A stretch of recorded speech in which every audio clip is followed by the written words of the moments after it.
My brothers and sisters, may the Lord be with you. A reading from the Holy Gospel according to Luke.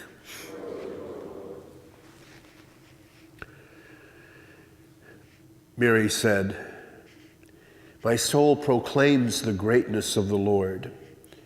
My spirit rejoices in God my Savior, for he has looked upon his lowly servant. From this day all generations will call me blessed. The Almighty has done great things for me, and holy is his name. He has mercy on those who fear him in every generation. He has shown the strength of his arm, and has scattered the proud in their conceit.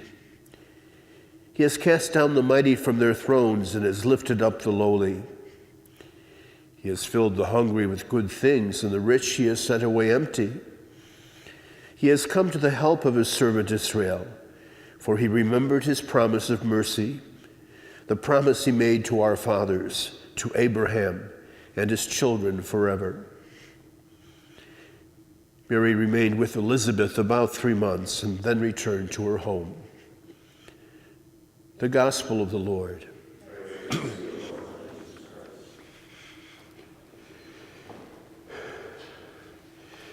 This morning, instead of the normal responsorial psalm, the church focuses upon the prayer of Hannah, the mother of Samuel, who've been hearing about in the first reading.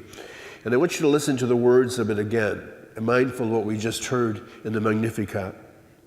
Hannah says, "My heart exalts in the Lord. My horn is exalted in my God. I have swallowed up my enemies. I rejoice in my victory. The bows of the mighty are broken, while the tottering gird on strength. The well-fed hire themselves out for bread, while the hungry batten on spoil. The barren wife bears 7 sons, while the mother of many languishes. The Lord puts to death and gives life. He casts down to the nether world. He raises up again. The Lord makes poor and makes rich. He humbles. He also exalts. He raises the needy from the dust. From the dung heap he lifts up the poor, to seat them with nobles and make a glorious throne their heritage." The words sound rather familiar. They're very much like the words of the Magnificat. And of course, for Mary, as a pious Jew of the time, would have been familiar with the Old Testament scriptures and familiar with the prayer of Hannah. And in a sense, it makes a lot of sense that she would draw upon a lot of those images that Hannah suggests to us as a way of showing the thing that's happening now, that finally this fulfillment is taking place of a promise that had been given so many centuries prior. But there are 2 things very different about the Magnificat in comparison to what Hannah says. And the first is that Hannah focuses a lot of her prayer on what she's done. She suggests that I've swallowed up my enemies and I've rejoiced in my victory. Where for Mary, it is the recognition that God is doing all of these things, that she is but just a servant.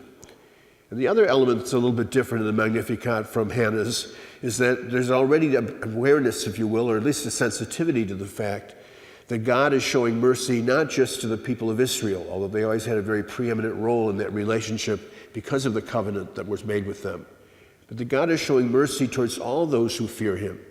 And we begin to hear that more and more in the scriptures. It comes to full fruition in the letters of St. Paul, where there's the real recognition that this is not some kind of selfish possession that belongs just to the people of Israel in relationship with God, but that God rather invites all to salvation, gives all the opportunity to become sons and daughters in his life.